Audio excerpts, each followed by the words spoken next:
Hey everybody, it's Ray with Nimrod Collective, and I wanted to go over how to install the long slot Q-Sert light bar, which is designed for these longer Q-Sert slots on the Qsert handguards.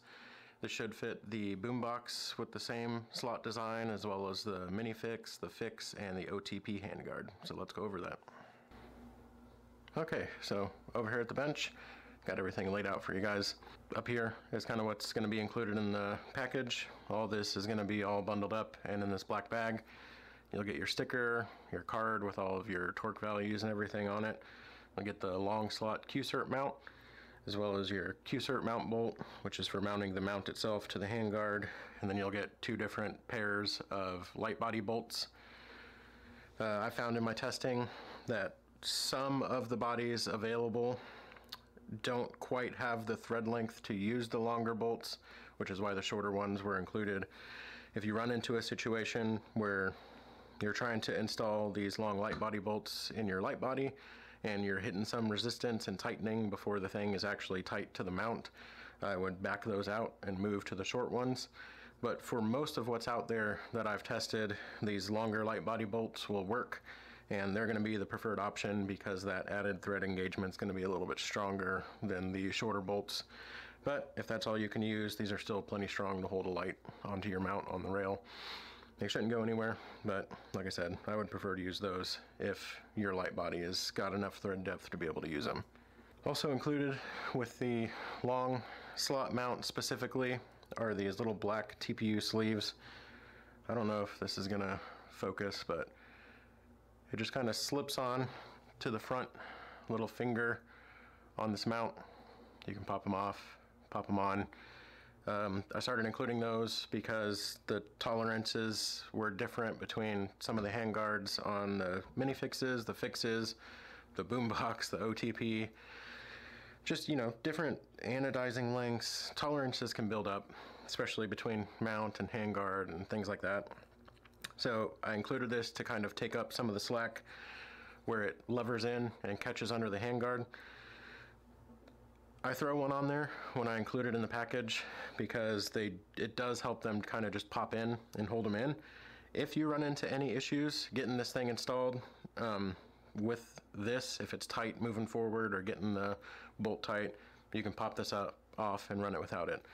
There might be a little bit of play between this finger and the handguard, but that's not too big of a deal. Where these things take load, it would take a lot to get this thing to move up and snap off. But I included it just for peace of mind and to get rid of a little bit of that play if you have some built-up tolerances for anyone that might need it. So there will be one included on the mount, and then I'll usually include 4 extras in another little baggie. They do deform a little bit on install, so if you're going to be moving the mount around, need to take it off for whatever reason, extras will be included, so you can replace it if it gets a little deformed or worn out. So install on this is relatively straightforward. It's a pretty simple mount. You're going to take whatever your light body light setup is of choice and remove the tail cap, whatever tail cap device you have on there, just because it can get in the way of that back bolt. It's not as big of an issue on the long slot mount as it is on the shorter one, but I still like to have it off just in case. Let me get this out of the way for now.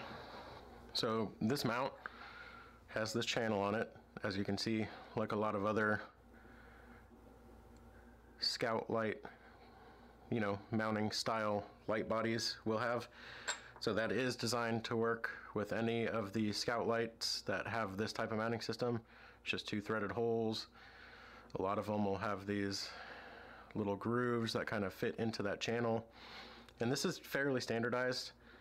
Streamlined Scout bodies and any of the clones or, you know, other companies that make similar things should fit. I haven't been able to test Olight or a couple of others like that to verify fitment, but as far as like Surefire bodies, this Echo Arms, Modlite, Cloud Defensive, they all fit. I have gotten some feedback that some of the Cloud Defensive ones are a little bit tighter on tolerances, so it might be hard to get some of the screws started, but they do physically fit, so just keep an eye on cross-threading and things like that when you're getting these installed, especially if you have a Cloud Defensive. But for the most part, most of the rest of these bodies that I found have plenty of room available to get everything going. And so this is pretty straightforward. You know, you've got your 2 threaded holes here. There's 2 holes in the mount where the light would mount on here. So I like to just kind of put that in the channel and then get these holes lined up and just visibly verify that they line up. And then you'll take your screws. So this is one of the light bodies, like I said, that works with these longer screws, so that's what I'm going to use. The light body bolts take a T15 Torx, as is called out on the card. And so I like to get those started. Kind of just get the holes lined up again. Get your bolt in there, get that going, and that kind of helps locate it. You know, just finger tight helps locate the other bolt hole. You can get that started in there as well.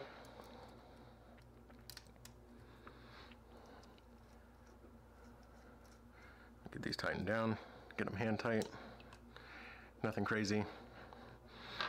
So those are in now, ready for torque. Torque values are laid out on the card.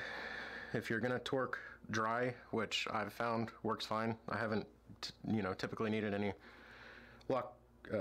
Loctite or anything like that on these bolts.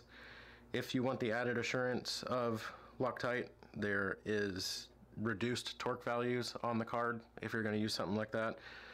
So if you're going to do it dry, use this top section, has the torque values for dry torque.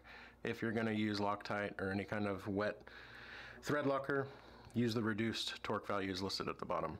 Since these are dry, I'm going to use the main one, and for these T15 Torx bolts, they're 832 fasteners, and so they're going to be 20 inch-pounds.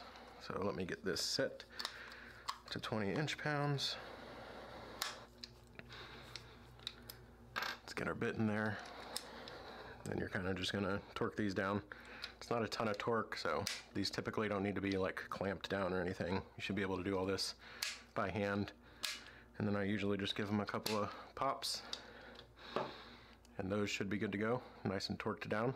And so now to get it installed in the handguard, I'm just going to make sure that TPU sleeve is on there if you need it. These are a little bit easier even than the short mounts, you know, if you got experience with those. They kind of lever in, and it's some of them are a little bit tight. This one's a bit easier. Let me zoom you in here. So long slot mount is designed for the longer slots in the Qsert handguards.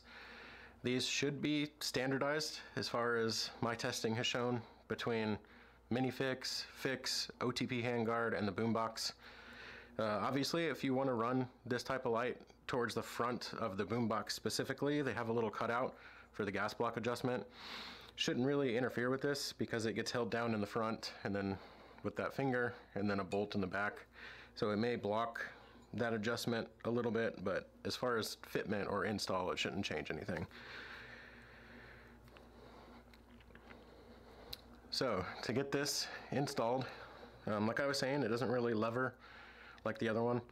You're just going to set it down in the slot towards the back, and it'll sit flush against the handguard, and then you're going to apply forward pressure, so that way. And like I said, with that TPU sleeve on there, it'll be a little bit tight, but you just want to push it forward until that rear bolt hole is lined up. And as soon as this thing's pushed forward a little bit, it holds pretty well.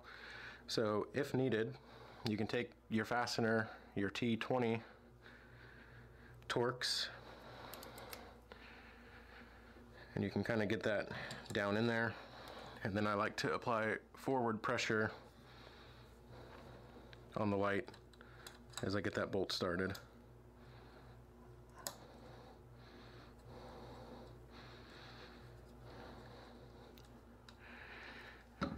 And so you'll just get that hand tight, kind of like I did with the light body bolts.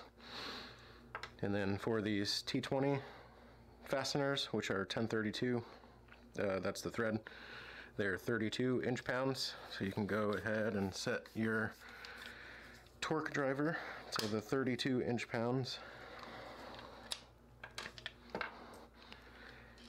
get your bit in there, and then you kind of just torque this down. Also fine by hand.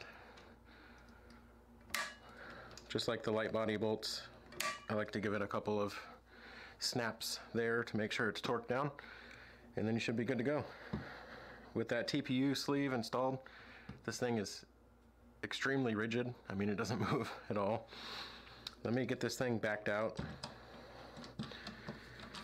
and then I will go over. Install is the same without that TPU sleeve. It just requires a little bit less forward pressure. So let's get this fastener out. Get it ready to go. So if you're applying that forward pressure to get the bolt started and you really just can't get it into place, the tolerances on your handguard are probably a little bit tighter, which is a good thing.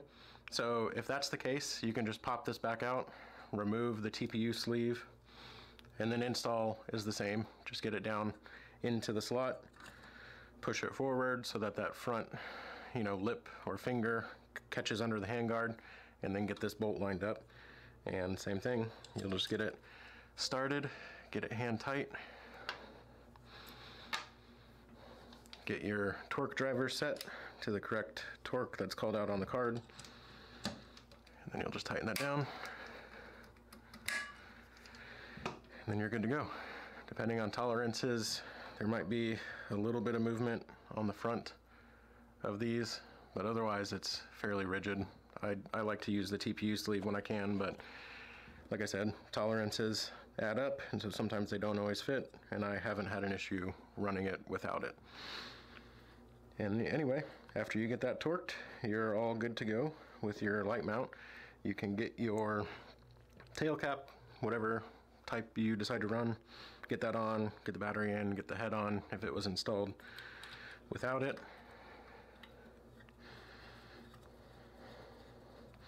And then you are good to go.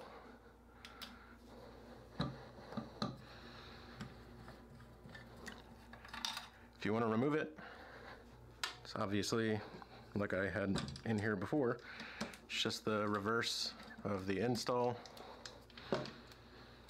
This bolt has got to come out first, otherwise it doesn't like to move. You can just pop it out like that. And then you just move the mount back and pop it up, and then you're good to go. If you want to swap lights, it's just as easy as removing those bolts, putting your new body on, getting them retorqued, and then getting this thing reinstalled. If you don't have one of these and you just found this video on YouTube, you can check me out, nimrodcollective.com. That QR code should take you to the website also, if you can scan it. Otherwise, it's just nimrodcollective.com. If you have one of these and you have any questions, or you want to reach out before you buy one, if you got any questions at all, I'd be glad to help where I can. My email is listed on the website. It's info@nimrodcollective.com. Feel free to reach out. I will answer any questions that I can. But yeah, thank you for watching. So I also wanted to add, since it was in the video for the short slot mounts as well, I have tested these at the front of a handguard with suppressors up to 2 inches in diameter. If you're running this, if you have a longer handguard and you're running this mount further back, obviously that's not going to matter. You're not going to have any interference issues with that. But if you are running this at the front of like a boombox or an OTP handguard or anything like that, and a suppressor is going to sit right underneath it, it should fit anything up to 2 inches, and there is a slight gap even on a 2-inch suppressor. So if you have something off the wall that's bigger diameter than that, make sure to test it first. But I have verified up to 2-inch diameter suppressors will work underneath this light mount when it's at the front of a handguard. So anything up to 2 inches, you should be good to go.